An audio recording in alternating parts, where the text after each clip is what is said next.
我都係唔入去啦。點解？你嚟到點可以唔入去㗎？我都唔識嗰啲人，你識我咪得咯。我唔識跳舞㗎。你可以坐下傾下偈㗎嘛。唔好啦，我都係自己返去先。唔得㗎，佢哋個個都有舞伴㗎。你叫我孤零零一個人入去，咁咪好收家。而且我應承過佢哋，會帶一個做明星嘅女朋友嚟介紹俾你哋識嘅。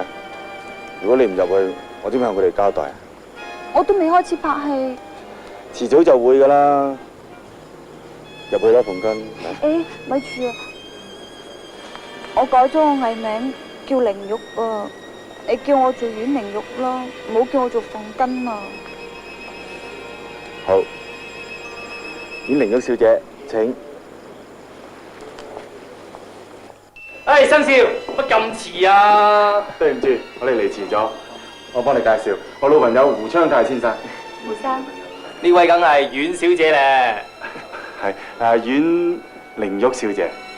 哦，阮玲玉小姐，素養素養。埋呢邊啦，我介紹個妹俾你識啊。好啊。呢個我妹美儀，呢位張志生先生，呢位阮玲玉小姐。張生阮小姐，恭喜你，生日快樂！多謝，請埋你現場。買錯先，我攞啲嘢埋嚟飲。生少，我仔，好早嚟啦你。係啊。生少，飲杯先。唔該唔該。阮小姐真係又溫文又端莊，係咧，拍過邊幾部電影啊？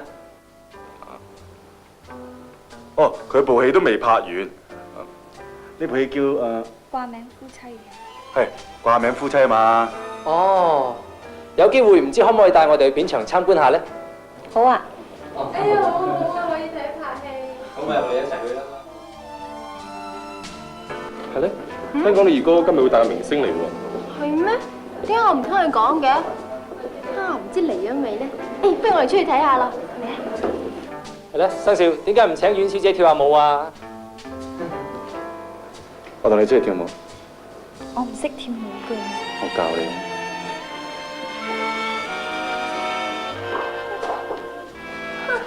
我以為邊個大明星嚟咗添？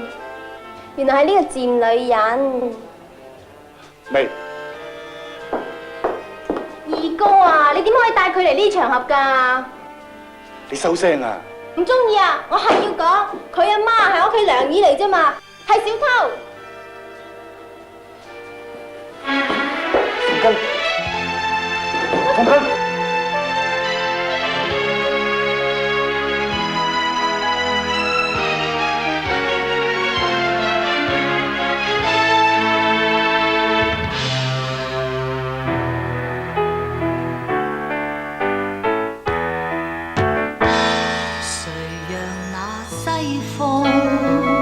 攜着你直闖心中。